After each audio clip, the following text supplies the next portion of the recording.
This is the King's Court on Arena Sportsnet, presented by American Grappler. I've got more swagger than Mick Jagger, more sex appeal than Vince Neil. All guests from all walks of life share their time with the King of Connecticut. They are dreaming of just one night with a man such as myself. Any and everything goes. I am the King of Connecticut. I was raised with class and sophistication. And now, from Norwalk, Connecticut, weighing in at 230 pounds, if George Clooney had muscles, they'd call him the King of Connecticut. The one, the only, Matt Granahan.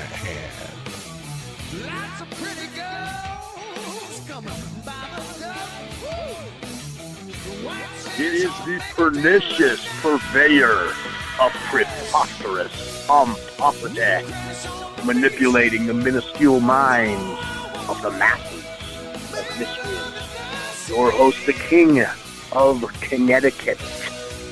And man, we have a very special guest today on today's show. Y'all will probably know that when you look at World Wrestling Entertainment and you look at WrestleMania and you look at some of these folks that are being called up from NXT and some of these folks that are coming over from New Japan Pro Wrestling, when you look at the landscape and you look at the environment, you see that WWE is looking for new blood. They're looking for fresh faces. And we have one of those fresh faces as our guest on this program. He is a young man with an extensive background in boxing, competing in multiple Golden Gloves championships. He is trained in submissions and in mixed martial arts, and he is one hell of a professional wrestler, one hell of a worker. It is my pleasure to introduce our guest, Victor Andrews. How are you doing, Victor? I'm doing good, brother. How's everything going with you? Going well. You know, I was a little under the weather today, and felt like I was coughing up a lung earlier, but I took a long nap, took a little cough medicine, and sipped on a little bit of whiskey, and I think I'm feeling a little bit better now, man. I'm feeling a little bit better now. But thanks for being on the show, and it's interesting because I first found out about Victor. I was going out towards the Myrtle Beach area one day, and I ran into one of Victor's biggest fans, and that was his mother. And she was talking to me about him, and then I started checking out his matches, and, man, this young man has got some serious talent. So, Victor, we want to start out just asking you a couple questions about yourself. What is it that you want to convey to the general public that folks may not know about you? Well, one thing you need to know is I am Mr. Everything, Victor Andrews, and this is not a gimmick. I am Mr. Everything because I've practically done anything and everything you could think of. I've been in the military. I've been an actor. I've been a model, boxer, MMA fighter, Brazilian Jiu-Jitsu, barber, custodian, bus driver, counselor, public speaker. I've done everything up under the sun. I've been working since I was 9 years old. I'm from Brooklyn, New York. I've done any and everything. And that's why they call me Mr. Everything. So that is not a gimmick. I want everybody to understand there's not a gimmick. Mr. Everything is true to life for me. And that's how I became named Mr. Everything, Victor Andrews. That is outstanding. And any of the greats in the world of professional wrestling are going to tell you that if you've got some kind of a gimmick, as you call it, and people in the pro wrestling business call it, and you're not comfortable with that, and it's not a part of you, you're not going to make it work. The fans aren't going to believe. So it sounds to me like you have created, and I don't want to use that word gimmick, but you have created a persona that is true to life, Victor, and that is outstanding. What gave you the idea? Did you come up with the name Mr. Everything, or did someone else name you that? Actually, I was doing some shows here in North Carolina. I started wrestling in New Jersey, and I moved back down to North Carolina. I was doing a couple of shows here and there, and a group of guys called the Gorilla Squad. Let me take the picture for you. King Kong times 3, okay? 3 of the biggest guys I could ever imagine to see at a show. Now, a little background. I was at the show, and I'm bent over, and I'm tying my boots. And as I'm tying my boots, the lights kind of got dark. And I'm sitting there, I was like, oh, man, what's going on? Somebody turned the lights off, and I look up, and there's these 3 huge black guys, at least from 300 to 350 in weight, 6'2", 6'3", 6'4", okay?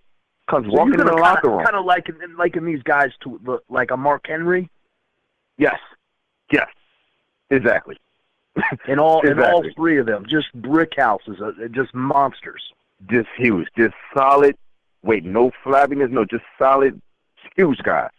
And they came walking in the locker room, and it was like an eclipse of the daggone sun. So I looked up, and automatically I thought these guys were security. So I was like, okay, this promotion got pretty good. They got good security. Kind of find out these were my opponents for the night. Oh my God. With 2 other guys, it was probably the same. Now, I'm 180 pounds. One of the other guys is probably about 200. And my other partner was about 180, 150, somewhere around there, okay? Now, when I first started, I was 150 because I was just coming out of boxing. So I was boxing under 150. So you imagine me stepping in a ring with guys that was twice my size. And so when they got in there, we did the show, we did the match. They beat the crap out of me. I survived. I let them know I was one of the toughest guys. You just not going to run over me. I'm going to let you know you've been in a fight with me. And they talked to me for a little bit, because I was very brand new, and they were talking about how my work ethic and, things I do in the ring and things I could fix. And so they kind of took me under their wing. And like I said, the name was Gorilla Squad. It's Ali Steele, Mike Devine, and D-Mac. And I was going under the name called Vector. And I just picked it up because I was watching cartoons of Despicable Me, and the guy said his name was Vector, and he submitted it towards a mathematical term. I like math, so I took on that name. And the guy was like, well, we don't understand the name or the gimmick, so we got to give you something better. So I said, okay, what you got? So they said, well, you do the modeling, and you do the acting, and you kind of go as Mr. Everything with that, right? I was like, yeah. They said, why don't you take your name as Mr. Everything and you give yourself a first and a last name? So I said, okay, cool. So I went with that. And Andrew is my middle name. And so I took my middle name and made it my last name and turned Vector into Victor. And I became Mr. Everything, Victor Andrews, and the rest is history. That's awesome. Now, you just touched on something. There's somebody that I want to introduce you to. He's a colorful guy. He's a character, and he was just on the show, actually, last week. We just recorded a show with him. One of my good buddies, the incomparable producer and actor, Sal Franciosa. And Sal was on the show, and I have a small role in his upcoming movie called Fight Valley. And he's a guy that you're really going to want to meet. Fight Valley stars UFC Women's Champion Miesha Tate, who's also a recurring guest on our show to promote that movie. Holly Holm, who Miesha Tate defeated for the title, and Chris Cyborg. And he's also got another movie coming out called Cold, and that movie stars Felice Herrig, another top UFC women's fighter. And he's got another movie coming out with Gina Carano, who's like the pioneer of women's MMA. So Sal Franciosa, he was never even really a fan of mixed martial arts. He was more of a boxing guy, more of a boxing guy. But you being from Brooklyn, Sal is from the Bronx, I think you guys would get along really well. And I also think that Sal would have a role for you in some of these movies. We're going to be shooting the sequel for Fight Valley 2, coming up here in the next few months. So I really want to introduce you to Sal Franciosa. Oh, that'll be awesome. That'll be a pleasure, and I really appreciate everything you do for me, brother. No problem. And, it just started from running into your mother, and, you run into a lot of people. And when I met your mother, I could see how enthusiastic she was. And I'm gonna tell you something. My mother, I love my mother to death. I love my mother to death. But my mother, I started wrestling, amateur wrestling, when I was 12 years old, and it continued through the amateur wrestling, the grappling, MMA, pro wrestling, throughout my adult life, and I'm in my 40s now, and my entire life, my mother was never into the wrestling, and that kind of struck a chord with me. My mother, she never wanted to watch it. She never wanted to watch any amateur matches. She certainly never wanted to watch any MMA or pro matches. She just was not into it. She is a great woman. She's an Italian woman, but she is just not into. And my grandmother either. My Sicilian grandmother despised when I was doing all that stuff, the combat sports stuff. So the fact that you have a mother, I could see a father, but the fact that you have a mother that is so supportive, and has your mother always been supportive of it? Did she ever worry about you getting injured? Because she seemed like she was your biggest fan. My mother is my inspiration for doing wrestling. That is my best friend. When I was a kid, she made it possible for us to watch wrestling any way she could. We didn't have money like that, but she made it possible to watch any pay-per-views. WrestleMania, we saw just about every WrestleMania that came on. I was born in '82, so you can imagine from '82 to now, my mom just was there, and she's the reason why I got into wrestling. When I was a kid, I watched it all the time, and it was a family thing. Everybody got together, everybody went to the store, got their snacks that they wanted. She cooked for us, and it was like Christmas for us. And so she's my biggest fan. Now, a funny thing is, my mother does worry sometimes. But she's more of I'll get in that ring and bust somebody's head open type worry. Yeah. She's more of, don't let them hit you in your face, because next week you're supposed to go do a photo shoot. And That's the money maker. That's the money maker, baby. Come on. Yeah, so she's like, don't hit him in the face. I don't care what y'all do in that match. Don't hit him in the face. But let me tell you a quick funny story. Me and my tag partner, James Anthony, we're a tag team called First Generation. Before we became a tag team, we ended up doing like a 1-year feud by mistake. Like, we did one match, and promoters kept contacting us to come to their shows and do a match together. And so it ended up being like a whole year going through of us constantly working each other, and every match was better than the last. Well, the final match that we had was a street fight down in Florida. And so on the way to Florida, I'm in North Carolina, so on the way to Florida, we stopped in South Carolina to pick my mom up and let her come with us to the show. Now, she rode with the two of us. We were with me and James in the car together. She knows James. He's been to her house. She's fed him. He spent the night. She took him as her son. Okay? That's awesome. We get down to Florida, and as we're driving down, we're going over the match, and we're talking about things and stuff like that and what we're going to do. And she's in the car listening to all this. Okay? Yeah. We get into the ring, and we start doing the match, and we're using weapons and anything we can up under the sun to hit each other with. Yep. And in one part of the match, his manager happened to get involved in the match. Now, my mother if anybody ever meets my mother, she is one that you want to invite to every wrestling show, because what they always teach you in wrestling is once the fans get emotionally involved in your match, you got them. That's right. My mother is that emotional trigger for everyone in that arena, okay? No matter where you are, it could be one sorry match. My mother is that emotional trigger for that arena, because she gets so invested in what's going on. It's like you would never thought she didn't know the ins and outs of wrestling. She is a fan through and through. She don't care of how much you tell her what's going on in the match. She is a fan through and through, no doubt. So we're in the ring. I'm sorry, go ahead.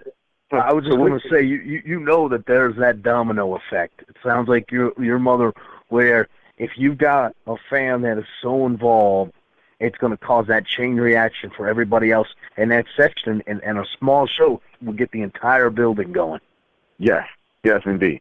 So we're in the ring, and we get to the part where James's manager gets involved. So James supposedly took some handcuffs and handcuffed me, my hands behind my back. And he's holding my arms. So his manager gets up on the apron and is supposed to throw powder in my eyes. Okay?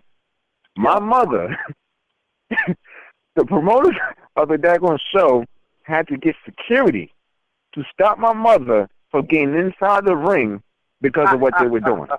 We had told her before we got there that this was going to happen. Did not matter. My mother was like, she told the ring announcer that if he didn't get out her way, she was going to bust him in the head with a shoe, that she didn't appreciate them cheating like that. And then James was in my ear talking about, Vic, is your mom okay?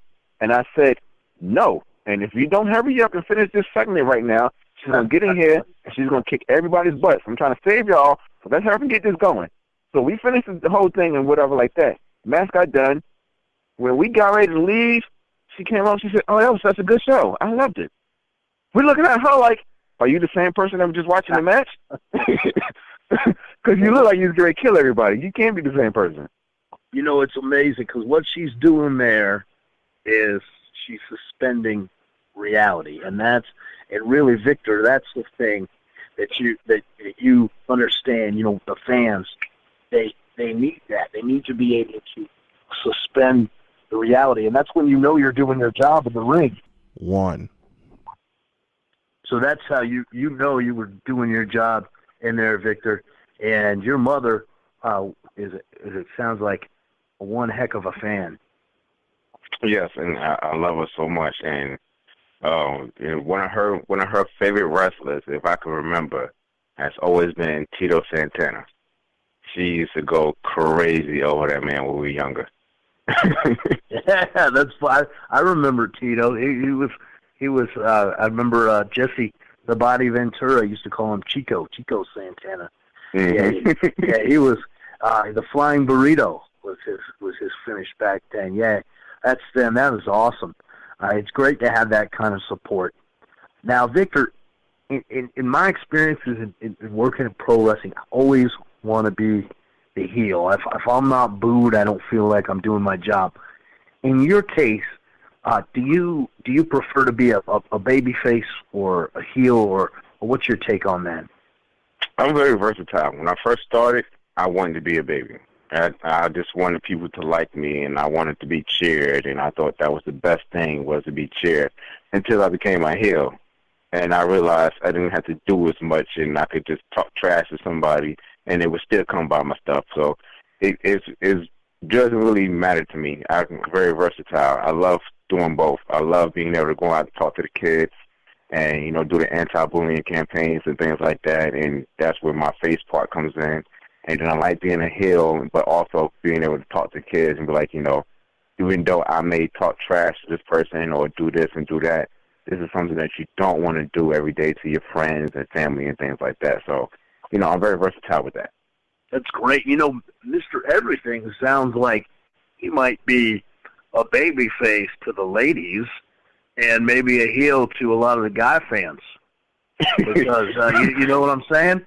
Yeah. you hey, if I told you you'd be surprised, you probably wouldn't be. Yeah. That's great. Well, Victor, before we wrap up, is there anything else you'd like to talk about? Anything you have coming up in the near future that you want to promote? Now, this is a taped segment, so anything that's coming up this summer that you want to discuss? Well, the only thing I have coming up quite in the near future is I work for Steve Corino, who is currently with Ring of Honor and ECW Regional, and he has a show called PWF down in Hubert, North Carolina. We have a show coming up May 20th in Hubert, North Carolina. It's a 6-man tag team title tournament, and it's very new. It's a new title that we're doing there, and he's doing some great things out there in Hubert, North Carolina, Jacksonville area. And then I have Masters of Ring Entertainment coming up July 23rd in Wilmington, North Carolina, and that's going to be a real big show. We got guys like Kevin Nash. I believe one of your good friends, Judge Jarrett's supposed to be there as well. So, awesome. We got some good things coming on. And then AML in Winston-Salem, North Carolina is coming up on the 15th of May. And they have a cross-promotion with GFW, so I'll get to meet Jeff Jarrett there. Excellent. So, get some things going. And Jeff Gillard's viewed your stuff, and it's fantastic. I mean, you truly are Mr. Everything, and that is a great persona, and it's not a gimmick for you because it's something that you live. And I want to thank you for being on the show this evening. And Victor Andrews, everybody, Mr. Everything. Have a great evening. You too.